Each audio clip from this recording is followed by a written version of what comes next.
Good afternoon, everybody. And firstly, a huge welcome to every single one of you on behalf of myself and all of the LIFT team. Can I say how absolutely delighted and grateful we are to see so many people here today. Before we start, let me remind everyone that we are recording today's session. So if you don't want to be on the recording, please switch off your camera and make sure your microphone, of course, is off also too.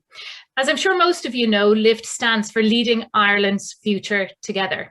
Now, some of you are already closely involved with LIFT, I know, but for those of you who LIFT is perhaps less well known, we have two main priorities in LIFT. Firstly, we're enabling individuals across all levels of society to improve their own positive leadership capacity. And secondly, we want to raise the level of the national debate around what we want from leadership in Ireland.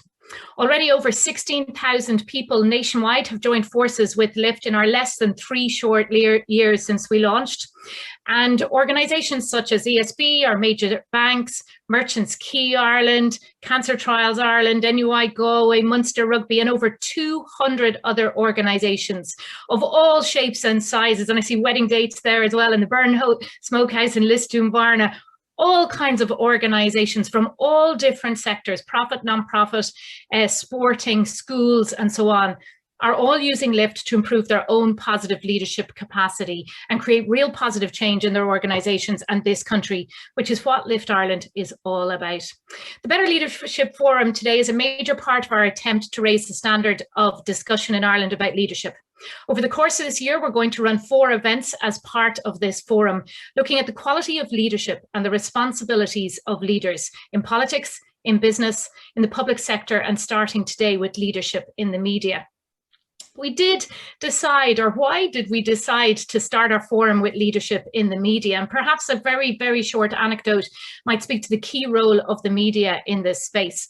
One of my colleagues, Anne, who is with us today, is from South Africa. In fact, Anne is working from South Africa with LIFT because of the pandemic. And at one of our team meetings just earlier this week, she happened to mention that when she was around 20, she moved to London. And when she arrived there, it was in the 90s, and when people heard that she was from South Africa, 2 topics of conversation always came up: apartheid and Nelson Mandela. Now, apartheid she was very familiar with, but Nelson Mandela, she said she'd actually never even heard of.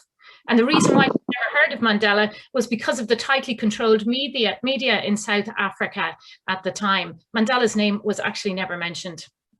We have over 400 people registered to attend today, which I think really speaks to 2 things. Firstly, how important people consider the topic of leadership to be. And secondly, how critical the media's role is in leading and shaping attitudes, behaviours and opinions. It's certainly not anything new to suggest that the media has immense power in its ability to shape debate and to influence those who are reading, watching and listening to it. All great power, however, comes with a great responsibility to ensure that it is exercised correctly. I can only imagine that there are times when this must be really difficult, when deadlines give rise to pressures to deliver, despite perhaps not having all the facts, or when the need to entertain might lead to sensational angles being sought, even when the truth of a situation might be quite banal and quite ordinary. With its power to influence, the media has immense power to lead. My hope today is that we get a chance to dig into the question of how this influence and leadership can be exercised, while at the same time maintaining those core values that are so important, such as integrity, respect, and empathy. I hope you enjoyed today's forum. I'd now like to introduce our MC for the event, Professor Kevin Rafter. Kevin is head of the School of Communications at DCU. A former journalist, Professor Rafter is also currently chair of the Arts Council and chair of the Compliance Committee of the Broadcasting Authority of Ireland. Kevin, thank you so much for agreeing to being our MC today for this event. Let me hand over to you for the rest of the proceedings. Thanks, Joanne. Good afternoon and welcome to everybody joining us this lunchtime. Joanne gave you a little bit of my background there, and I'll draw on my experiences from the media world and more recently, I suppose, from academia in our discussion today on leadership, which has a focus on the media. And we're joined by 4 panelists with considerable experience of that media world. Each one of them will be well known to you from their various contributions to public debate. Emma Dabri is an academic, she's a broadcaster, and the author of 2 hugely successful and highly acclaimed books, Don't Touch My Hair and What White People Can Do Next. Ian Keogh has had a distinguished career in Irish journalism as a newspaper editor, documentary maker. He's also currently a member of the board of RTE and one of the founders of the digital startup, The Currency. Sinead O'Carroll is the editor of the journal, and she's a well-known presence on national radio and television. And Emily O'Reilly has been European Ombudsman for the last 8 years, having previously been Ireland's Ombudsman and Information Commissioner. And prior to 2003, Emily was a leading political journalist here in Dublin. This event, as Joanne said, is one of 4 that Lift Ireland is hosting on the theme of leadership. And to capture the learnings from our discussions and across the 4 sessions, Professor Niamh Brennan from UCD will be following the chat, the conversation today. And we'll be talking briefly to Niamh later in the hour. We'll be taking questions from you, from the audience, so you're welcome to put your comments into the chat forum and also to use the Twitter hashtag, which is Better Leadership Forum. One final item of housekeeping, could I ask you please to keep your microphones on mute as we proceed into our discussions. So to our topic this afternoon, leadership in the media, and it comes with a question, a two-way street. Each of our panelists has been asked to speak for 5 minutes, so they'll set out their stall and then we'll get into some question and answer. Ian, I'm going to go to you next, if that's okay. I was going to go alphabetical, so you're up next. So do you want to start our proceedings, please? Yeah, thanks, Kevin. A little earlier than anticipated, but that's okay. I'm going to try and keep it relatively short because I'm really interested in getting into the questions and answers session. But it's funny when people are talking about leadership in media, it's a very subjective term. When I was editing a paper, if you asked my publisher or proprietor what leadership was as an editor, they'd say, well, make sure, don't worry so much about the headline, worry about the bottom line, make sure we're profitable, make sure if we're not profitable that we're not at least hemorrhaging money, that you're maintaining sales and a market leader. If you asked your staff what's leadership in media, they'd say, well, getting the stories out there, preserving jobs, tackling the issues, standing by you when a lawyer is saying you can't publish this or you can't publish that. And in truth, I think when you talk about leadership in media, I think the answer is both. You know, as we said at the start, I was editor of the Business Post for 4 or 5 years. I was on its board in the Currency, obviously heavily involved in that, and even in my role as deputy chair of RTE. So much of my time is consumed with budgets and finances. I often said in the Business Post, my job was I was not an editor, but a professional cost cutter. And most of what I did was, you know, trying to manage budgets well. And, you know, it's not that you do it because you want to cut, but what you're trying to do is to create a sustainable model around journalism so you can allow people to do quality journalism. So on that's one side, but if you can create that model to allow people to do quality journalism, that's where the real fun and that's where the real mission begins. You know, we look at journalism. Journalism is very expensive. Investigative journalism is very expensive. In-depth features are very expensive. They require time, expertise, resources, and all of that has a financial cost. So for example, we in the Currency published a series last year on mapping multinationals, and it was 10 articles, but we dedicated a journalist to it for a 6-month period. Now, if you work that out per article, that is an immense cost per piece. If you take someone's salary for 6 months and divide it out over that thing. Now, it's what we do here is the antithesis of clickbait journalism or quick responsive journalism. It's the opposite, and we felt it was an investment worthwhile, but it costs money. And to pay that money, you need to have a sustainable financial model coming behind it. And I'll come to that in a moment. And because of that tension, that sort of commercial and editorial tension, there is a tension that exists. It has always existed in every media outlet that has ever existed between advertisers, between journalists, reporters, editors, and proprietors. And at times this raises questions over what sort of stories get published, how journalists should approach stories. And I think this is where values within a newsroom and within journalism really take part. Because I can tell you, nobody gets into journalism to get rich. It doesn't happen. You don't get into it for an easy life. It doesn't happen. You get into it because you have an innate sense of wanting to tell people what's going on and wanting to find out what the story is, to inform, to educate, to challenge. And that's where values comes in. And if you have those values, I think then you ask yourself a question where there is that clash between the commercial side of a business and the editorial side of your business. I often found you ask yourself one very simple question. What is in the best interest of the reader? What's in the best interest of the listener? What's in the best interest of the viewer? And to me, that was always the pole that I go with. And if I find, we can make decisions, you can write stories about advertisers and constantly push it, or you can write stories where the lawyers are telling you, don't publish it, you'll get sued, and you're arguing and saying you're fine. You ask yourself that simple question. What should I, if I was the reader, if I was the listener, if I was the viewer, what do I expect of the newspaper, of the radio station, of the television channel? And I think that's a really important thing in terms of leadership in media. At times it's very easy to be navel gazing and to say, to hop on popular topics, to hop on topics that are in vogue, whatever it is, and to say the easy thing. But leadership in media is not to do the easy thing. It's to ask the hard questions, even if it's detrimental to the commercial interests of your own particular title. And we do that all the time. So for example, in the currency, we've turned down a series of advertising opportunities with people who we write about because we don't want to get into that situation. I said, scattered thoughts perhaps, but I said, it's a hard profession. We've seen so many good journalists leaving because they don't see it as a viable long-term career, as a profession. We've had a significant brain drain in the industry. The industry itself has seen depleted revenues and commercial income coming in. I was just looking at the numbers. In 2008, RTE had commercial revenues of 240 million. In 2019, it was down to 145. And that gives you a sense of what's going on within the industry. And you can look at newspaper circulations and see the same thing. Social media publishers, and they are publishers, they're not platforms, they are publishers, have completely distorted the market and eroded and completely damaged the market. We've disgraceful libel laws.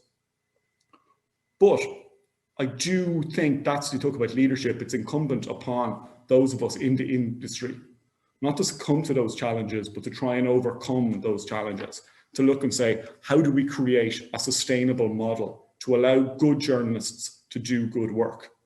And if I was to say one thing about, leadership in this industry, that's what it's about.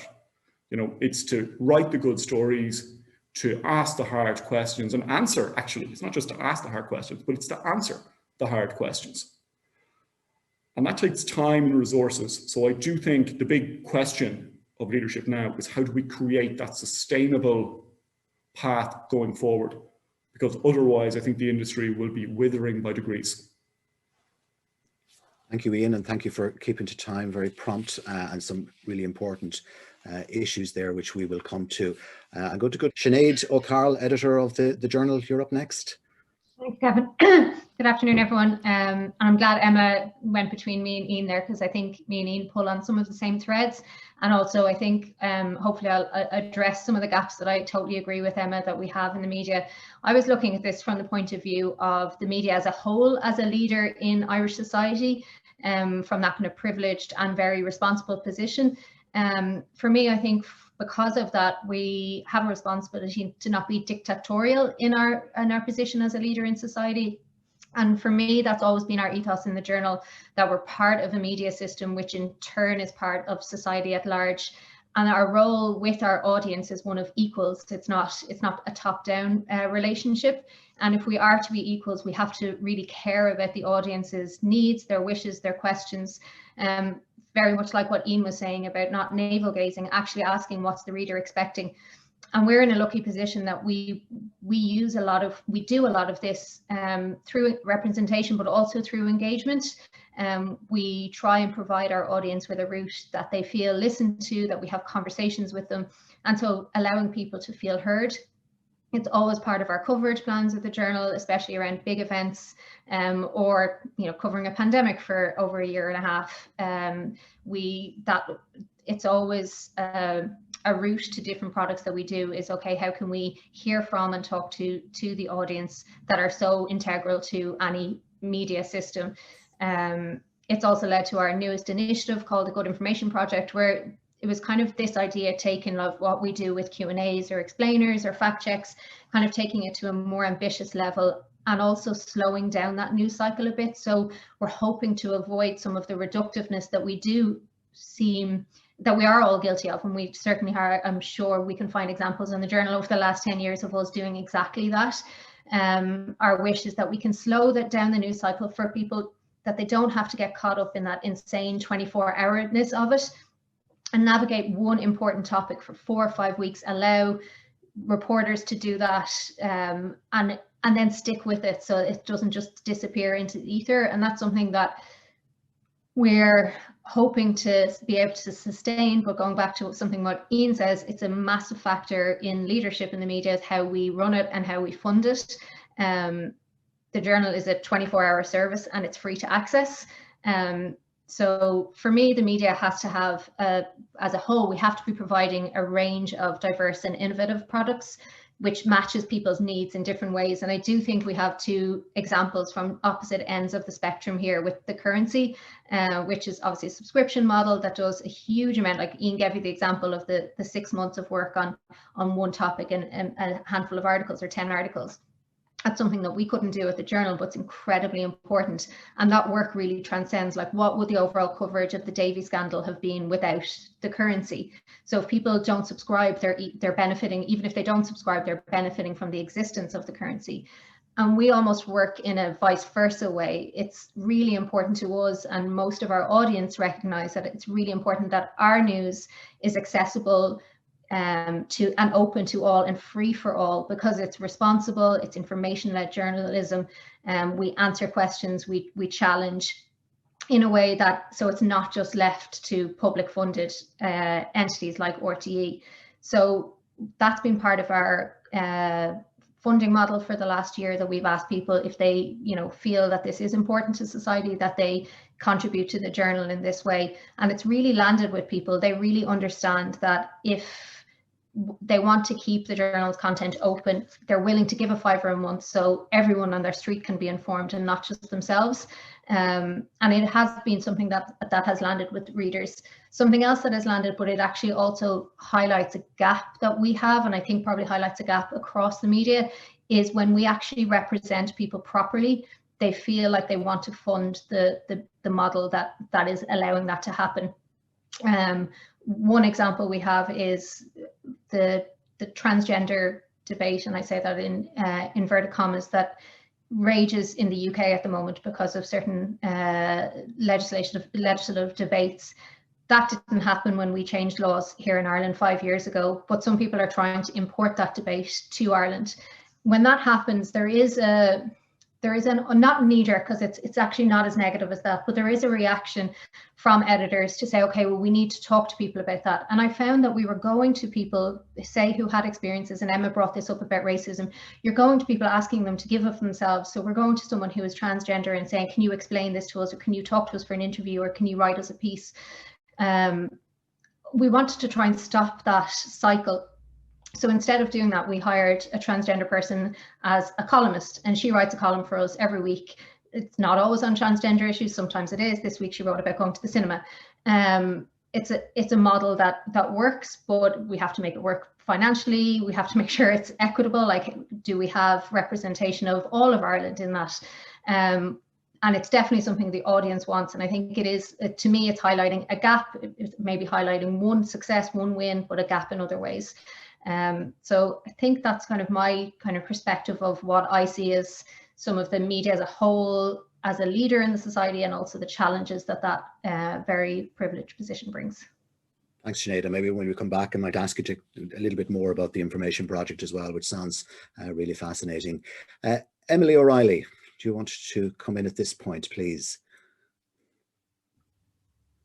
Okay, Kevin, thank you very much. It's very interesting listening to everybody.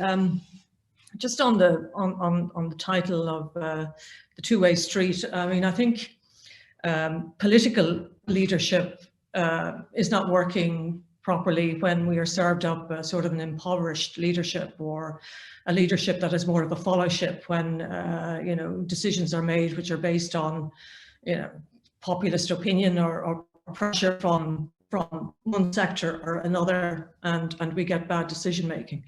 But equally, I think media leadership is impoverished when the media doesn't actually fully embrace or acknowledge its actual leadership in society.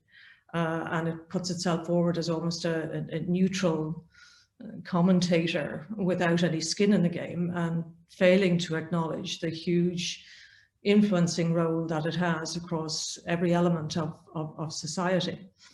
And I think when you get good leadership, good political leadership and good media leadership, it's when those leaders have the courage to move away from their tribe and to take decisions that are not based on what everybody else is doing or what is politically or personally safe for them to do, but ones which they have intuited is actually the right thing to do, that there's a public interest ethic working rather than anything else. And I suppose the great example in recent years, or relatively recent years in Ireland, would be John Hume's decision in the early 90s to move away from his tribe and to try and start a conversation with the IRA, with Gerry Adams and so on. Vilified at the time, you'll all remember, blood on his hands from a certain newspaper group, and yet he did it, and that was powerful leadership. Gareth Fitzgerald once said that politics was the most ethically challenging of professions. And I think probably the media, being in the media, is probably not too far behind. But I think in all of our lives, I think we are challenged. I mean, I think Ian, when he was talking about, you know, the challenges faced by, you know, running the currency, I think he illustrated that very well, because in all of our lives, we have our own personal interest, we have the interest of our tribe, and we have the public interest. So if you take it in the case of Ian and the currency, as described by him, he of course has his personal interest in speaking to himself, to his ambition and so on, to his values, that journalism and other things that he wants to you know, create through this venture. He also has an interest in looking after the interests of the tribe, in the sense of the people who are depending on work with the currency to feed their families and make a living and so on.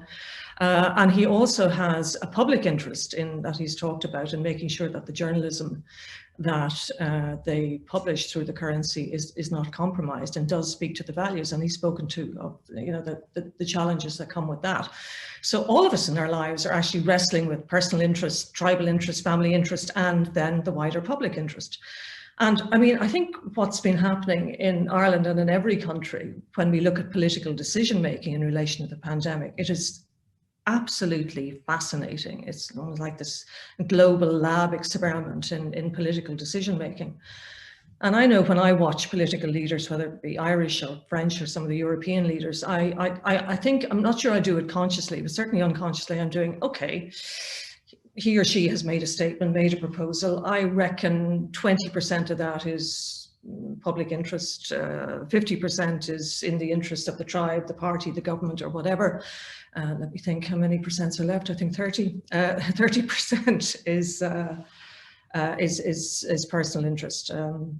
So you have the mix of the public, the personal, whatever. And I think the politicians that ultimately we admire and the politicians that show leadership are those that have the balance right. But it's a constant calibration between the personal, the tribe, and the public interest. I remember Jean-Claude Juncker said a few years ago, you know, speaking of particular decisions that had been made or pressures that were on the Commission to do something, he said, well, we all know what the right thing to do is. The thing is, will we be re-elected if we do it? So, you know, I think it was probably in relation to migration or immigration, migrant issues, where the Commission was under all sorts of different pressures, moral, ethical pressures, populist pressures, internal political pressures, and so on. So that was how he expressed it. And I always associate what he said with what Gareth Fitzgerald said famously about how politics is such a difficult, it's such an ethically compromising profession. But I think, you know, one thing I don't agree with Ian on is when he said people don't go into the media to make money. Or to make significant amounts of money. Well, I think Rupert Murdoch and possibly Piers Morgan might disagree with that. People do make a lot of money out of media. And certainly when you're talking about the wider media nowadays, when you can have 10-year-old influencers, you know, opening boxes on YouTube and they're multimillionaires before they're 11, you know. I do know, however, what you're talking about in terms of we call serious mainstream journalism that the currency does, and that really seeks to put a high ethical value on the work that it does. It's not always sexy. It's not always going to be, you know, bought in truckloads, and that is problematic. I notice what's more and more happening in Europe, in mainland Europe. And I think there are some Irish newspapers possibly involved in this as well, as that consortia of newspaper groups are getting together, consortia of journalists are getting together, but often they have to be supported by foundations, you know, of various stripes. But they're doing wonderful journalism because individually they would not either have the resources or the capacity to do it. And perhaps that is one way forward. But in relation to the leadership of the media vis-a-vis the coverage of politics, and I think we're going to talk about that later on. Yes, it is incredibly important because how politics are mediated depends on how the media decides to mediate them. But at the same time, I think politicians, and certainly I think during this pandemic, hide a lot. I mean, I suspect that there were an awful lot of behavioral psychologists hired behind the scenes over the last year to, I don't know whether this is the case or not, I suspect it might be, to instruct politicians as to how best to manage the big tribe how do you keep the populace quiet? How do you prevent riots on the street? But I think they did that certainly in the early days, not always by being truthful and by claiming to hide behind the science, when in fact the science was very easy to understand. And I look back at decisions that were made in Ireland and elsewhere at the beginning of the pandemic, I remember shortly after I fled from Brussels in March of last year, and watching all of the planes from Italy landing in Dublin and knowing what that was going to bring, and it was going to bring death. That's what it was going to bring. That sounds dramatic, but is the truth. And if I non-scientists can know that, other people knew it as well. Equally, decisions that were made at Christmas to reopen under pressure from the public to have a good Christmas or whatever it was. The politicians knew what would emerge. They didn't know, of course, a lot about the variants, which speeded up the whole thing, but they knew enough and they chose to make certain decisions. Now, I have to say, I would not want to be a politician possibly ever, but certainly not in these times, to have to make decisions on the hoof in unprecedented times with unprecedented challenges and lack of knowledge and everything changing every day, whether it's in relation to the vaccine or anything else, must be horrendously difficult. But I think more than ever, this is a time for politicians to put aside the personal interest and to put aside the tribe and just to concentrate on the public interest. Thanks, Emily. I'm going to come back on some of that in a moment. Ian, can I just put a question to you in terms of people going into journalism to make money? And I think Emily's right in terms of there are a lot of people who make money out of the media, but in terms of, I suppose, working journalists, one of the biggest challenges in research we've done here in DCU is in terms of it's the hollowing out of the profession. You talked about the brain drain.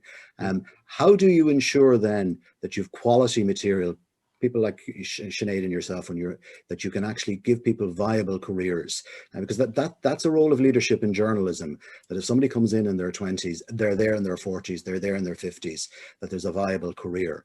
And some of the questions in the chat have touched upon the role of social media and the social media monopolies and the money that they take out of journalism. So what's the model that allows a revenue stream for careers so that people can actually produce quality journalism through a career? Well, if I knew the answer to that, Kevin, I said what we're trying to do here is to create something where people see that career. We will take inexperienced journalists or younger journalists and pay them well and try to bring them through the system. When I started in journalism, I don't know, 15, 16 years ago, I was very lucky that I was brought through the system. But you are right, there has been a complete hollowing out of it. I remember speaking to Pat Leahy, who's a good friend of mine, he's the political editor of the Irish Times. We worked together for a long period in the Sunday Business Post. And he was saying he was the only political journalist of his era that was still working as a political journalist. Now, then you see people coming through. Sorry, I tell you what, I'll put it in really clear terms, right? Just say a good political journalist, a good political correspondent in Ireland, regardless of who they're working for, can earn somewhere between, I don't know, say 50 to 70, 75,000. And if they take a job as a government advisor, they can earn 104,000. And that's the sort of pressures you're competing against. And when we talk about, I think you've gone into academia, not many people have, Kevin, but an awful lot of people have gone to work in government departments or for various ministers. And it creates I suppose into the public relations world as well, Ian. Yeah, no, absolutely. I'm just trying to, I only give that point because I know what the salary structure is. It's between 89 and 104,000. Yeah. Those are salaries that wouldn't be achieved in the private sector at all. It's very hard. The reason when I talk to people why they leave is that they don't see themselves moving up a ladder. And they're asking themselves a question, will my newspaper, whatever else, be there in 10, 15 years' time? And I suppose that's why things like what we're trying to do and what the Journal are doing are so important. It's to try and come up with something that's slightly different to what's been there for the past 30 or 40 years. I think the country on the social media point and Facebook and Google, I think the country has to, and politicians are going to have to make a really hard call here. And I know we have a commission for media that's ongoing at the moment. I hope it comes back with some good work. But they're going to have to make a big call between what the distortion that Facebook and Google have done to the model of advertising in this country versus the jobs. And you talk about leadership. The easy thing to do is to say, well, they're creating a couple of thousand jobs, 4,000 or 5,000 jobs, and they're not paying any tax and whatever else, so we're fine with the current status quo. The harder thing is to say, impose a levy or whatever else upon the social media publishers and funnel that back in to journalism, because there is a mismatch within the structural funding of journalism at the moment, where all of the money is going to people who are publishing articles, but not producing them. And that's a really big issue. I think that's going to be a big part of what the Commission is up to. And it's also a big, big decision for government. I don't know if I've answered your question, but no, I think you have. You've touched on a number of issues around the quality of journalism, and quality journalism costs money, and that requires a funding model, which Sinead, you talked about earlier. The journal's no longer, I suppose, the new kid on the block, but you are a startup. Your day-to-day existence is based on funding model, isn't it? In terms of where's the revenue coming from? Yeah, and obviously the pandemic, we're advertising, like our main function for our revenue is advertising. Obviously the pandemic, created a huge hole in that out of nowhere last year. We were in a lucky position that we had already had conversations about how to diversify those revenue streams and create new ways, so we're not fully at the whim of advertising spend going up and down. So we had been doing some work. That's a silver lining of the pandemic, that some of that work has had to be sped up over the last year, that we have now a model where readers contribute and are very willing to do so, which has been wonderful to see for the journalists as well. And Ian will probably agree with this. There is something important in people feeling their work is valued, and I do think that helps with keeping people in journalism too. The other point I would make about keeping people in journalism is when you do hollow out the industry, a lot of people are expected to do a lot more work. If you look at the number of journalists who would have been in outlets prior to maybe even when me and Ian started in journalism compared to the level of work and output and number of hours that journalists do now, that's a lot of what people jump ship for as well. It's for a lifestyle that doesn't mean, you know, sitting at Leinster House at 9 p.m. waiting for a vote to happen. So a lot of probably what people would say about making politics more sustainable, particularly for women, is probably true for journalists as well. Emily, you talked about social influences earlier. The 11-year-old, the 12-year-old that you talked about, how do you get that person to become a journalist as opposed to an influencer? Looking at your thinking from the perspective now of where you've been in the media world, now you're looking in and dealing with it from a very different perspective. How do you bring people into the profession and keep them? You could just off mic there, just the mute. First of all, you teach them how to use Zoom. Yeah, well, I think we all recognize, look, it's all splintered, journalism. You know, it's no longer like this. It's everybody and nobody is a journalist at the moment. Could I just before I attempt to answer that, one of the best publications that I have read, and I've read it consistently over the last few years, and certainly through the pandemic years, has been the London Review of Books, which is the most fantastic long-form journalism, public interest, whatever you want to call it. I don't know if it's in the world because I'm being very Anglo-centric here. It is magnificent. And it was created out of a brilliant idea, you know. Okay, it has ads for spectacles and all sorts of, you know, elderly things, but the journalism is magnificent. You have some of the best writers in the world, including Irish writers writing in it. I have read pieces about the pandemic, about China, about American politics, about art, science, that I won't read, or normally wouldn't read anywhere else, and it is fantastic. So if you have the brilliant idea and top class writers, you know, journalism is still viable. But I think it's more, you know, you were asking the questions why people go into maybe public relations or academia or something like that. Sometimes it's not just a choice for financial reasons. Sometimes it's where your sensibility brings you. You know, I went into journalism because I was interested in how things happened, how things worked. You know, I was also really interested in science. And in fact, my audiobook at the moment is a book about the two women who got the Nobel Prize in chemistry last year for the creation of CRISPR, the gene editing tool, the basis of which is RNA, messenger RNA, which is the basis of two of the vaccines that we're having now. So that interests me. As an ombudsman, certainly in Europe, the last two investigations we did was one into the Mercosur agreement, the trade agreement between the EU and certain South American countries, and the failure to do an environmental impact assessment. And the other one was on what happened to the European Centre for Disease Prevention and Control when the pandemic. So you can see the same sensibility happening. So I think people can, I don't think it will be as rigid as it was when I was there. The challenge is to make sure that there is still space for the London Review of Books, for the Currency, for the Journal, for people who are really trying to put a high value on what they do, and or they're still able to feed themselves once they do. Can I just, one of the other issues that we touched upon, or you all touched upon in various ways, is diversity. And in terms of the profile of Irish journalism, we know there's a gender issue, and you know, diversity is bigger than gender. Ian, in terms of what do leaders, in terms of and you have a number of different hats, senior leadership roles in startup, but also with the national broadcaster. What are the tasks? What do leaders need to do in the Irish media to deal with the issue of diversity? It's a, you know what, it's a really good question, something that's been on my mind for some time, because I edited a business newspaper, and it was a constant effort to try and ensure that we had female columnists writing about business, economics, and finance and politics. And it was a constant issue to ensure that, you know, if you turn to page 3, 5, 7, 9, that there wasn't pictures of white men sitting there.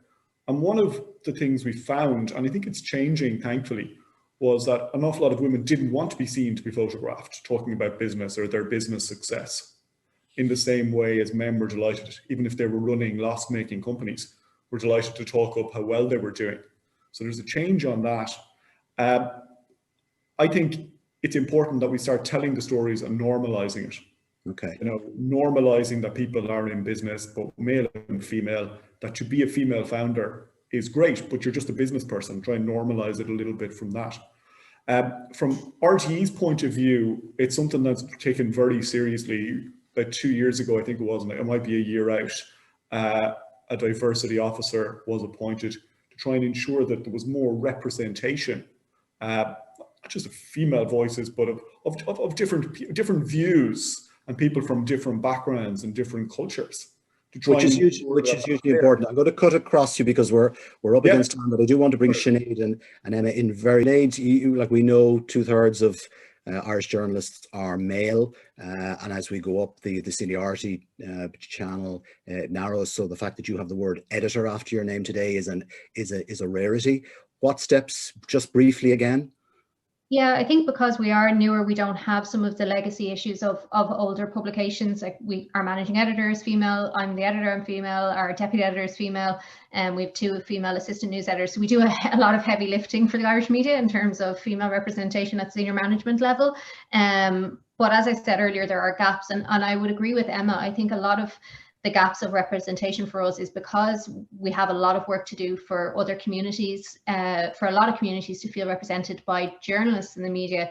If we're to represent them, their voices need to be heard. And how do you do that where it's not A, just asking for negative experiences all the time, and B, that it's not just reacting to things that are happening, that you're actually looking fulsomely at issues that might impact the Black communities in Ireland more than that other communities just don't know about or haven't been engaged in. And that's part of some of the coverage that we want to do more of in the next few years, where it doesn't get reduced down to a columnist being misinformed about something, that you actually can delve into topics. How have we got here? Why have we got here? What are the solutions?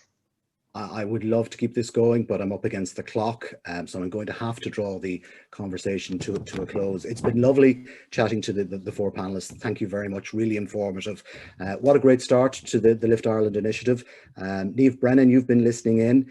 You've been tasked with collating the discussion across the 4 Lift Ireland meetings and sessions, and to writing a report at the end. Main points that you would have heard today? Thanks, Kevin. I thought Joanne got the session off very well and set the tone when she talked about integrity, respect and empathy. Ian then talked about the clash of values between the commercial values and the editorial side of the house. Emma mentioned the nuance and the complexity in this area, and cautioned against the reductive framing that is going on a lot of the time. Sinead talked about the audience being absolutely integral, and from an audience perspective, the need to slow down the news cycle. She mentioned, referencing the Currency's Davy coverage, that the society benefits from the work of good journalists. Emily then talked about having the courage to move away from the tribe, the importance of, the public interest as well as commercial interest and personal interest. And Emily advised that we really still need space for quality journalism. So they were my key takeaways, Kevin. Yeah, I have to say you were listening very closely, because that's a really good summary of what's been a really engaging discussion. So thank you, Niamh, and I'm sure the Lift Ireland will be circulating the report to all of the participants online. We'll get to read it later on. So thank you, Niamh. Final word today goes to Joanne. She's the founder of Lift Ireland and one of the people who's brought us all together. So for me, can I say thank you, and I'm going to hand over to Joanne. Thanks, Kevin. And thank you so much to everybody who contributed to today's event. To you, Kevin, Niamh, our reporter, and I think everyone will agree, our amazing panelists, and all your contributions that were fantastic. And to all of you who've participated by attending and asking so many questions in the chat function today, and getting good conversation happening throughout the event. I think it's really clear from the last hour that the media in Ireland plays a huge role in shaping our opinion and attitudes, and it's an immense power to influence and lead. But it's also clear that in order to wield this power well, it needs to ensure that it's intentional and conscious of this power to influence and that it always strives to make that influence a really positive one. So that ends our first Better Leadership Forum. Thank you so much for attending. Don't forget, this is only the first in a series of 4 free panel discussions. The next event will take place on Thursday, the 10th of June at lunchtime, and it will focus on political leadership. A further 2 discussions will take place over the coming year. They'll focus on the themes of leadership in business and the public sector, and there will be excellent guest speakers lined up for each event. I really hope you'll be able to join us. You can register. The team will be in touch with you, anyone who attended today, with how to register. Thank you again. Make sure you get out and enjoy some of that lovely spring sunshine that we're getting at the moment, and thank you all for attending. Thank you.